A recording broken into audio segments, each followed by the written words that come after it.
next. Meanwhile, we must turn our attention to the world of personal finance. Roger Kiefob is chief executive of Fair Money. He's personal finance and a credit expert. Normally, frankly, he comes to this show and he's frothing.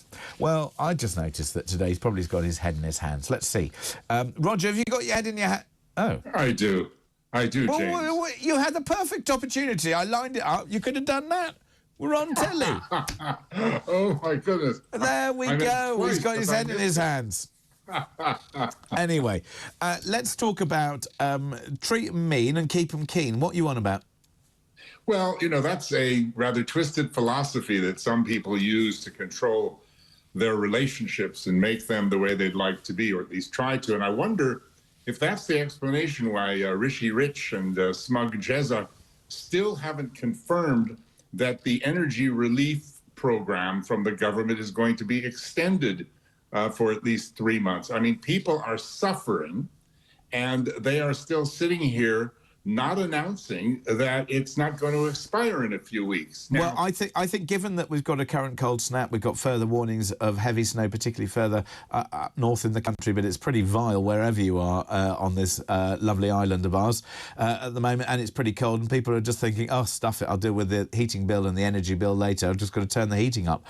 This is going to be the story that pins, and let's just hope that they've got some spare funds to deal with it. Meanwhile, let's double down, shall we? Yeah, well, I mean, it just shows how detached all of our politicians are from the real world, where for the reasons you just said, people are suffering even more than usual, and they might as well double down, so they're going to increase the corporation tax. Now, I've appeared recently on a number of different outlets talking about how in the world, how bonkers it is to raise corporation tax at a time like this. And some very terribly intelligent and very nice people have said, no, Roger, you're wrong. Corp tax was 33% in the 80s. It's been quite low at 19% for some time. And a lot of companies are making a heck of a lot of money, and they ought to share it. Well, they're absolutely right. But what I really hate is a self-evident statement where people don't take account of the circumstances at the time.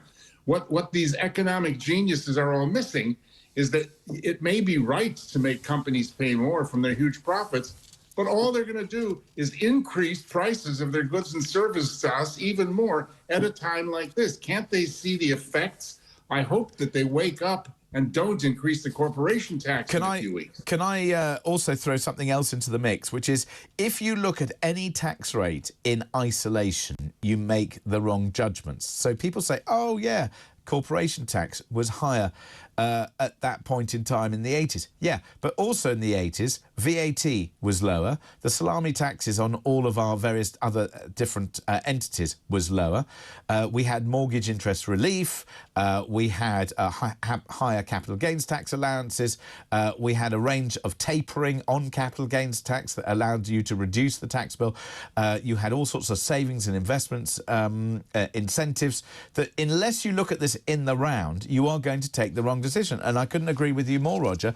Putting up corporation tax without sorting out the horrendous complexities and stupidities within our tax system is the wrong policy to pursue. Well, but all of that is true. But even if all those things weren't true back in the 80s, even if the tax system was fantastic and streamlined, it takes a 6-year-old to know that the companies are going to pass it on and slam us and crush us out of breath further. They will, because they have pressures elsewhere. Meanwhile, apparently you want to miss the boat, or maybe you don't. I don't know. Talk to me about missing the boat. It's very difficult to tell between the conflicting reports that we're seeing that there are so many migrants arriving in small boats, James, that they're taking jobs away from Britons.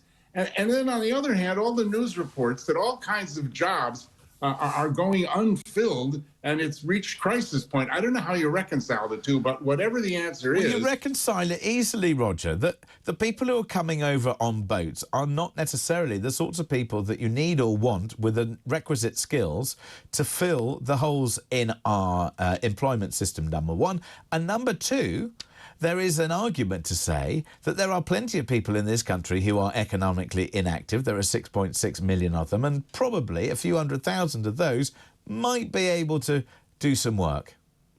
Well, that's right. I mean, that's a fair point. But I think that the real issue for me here is that, once again, this is yet another example of how desperately, utterly, totally out of touch all of our politicians, or let's say most of them, let's be kind, most of them are with the ordinary British people. And when they do things, they very often take a sledgehammer to crack a walnut. Now here, Suella Braverman, who is putting a stop on small boats. You know, she's very happy for yachts and larger ones to come. You know, she's announced the more the merrier, absolutely.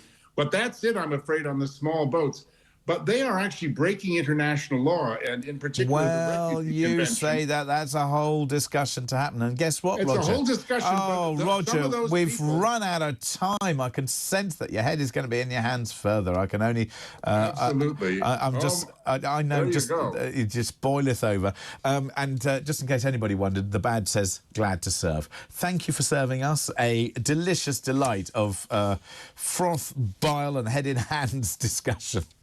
It's Dr. Roger Givolb, he's CEO of Fair Money. So there we go. Thank you very much indeed for going through those stories for us. Meanwhile, we'll turn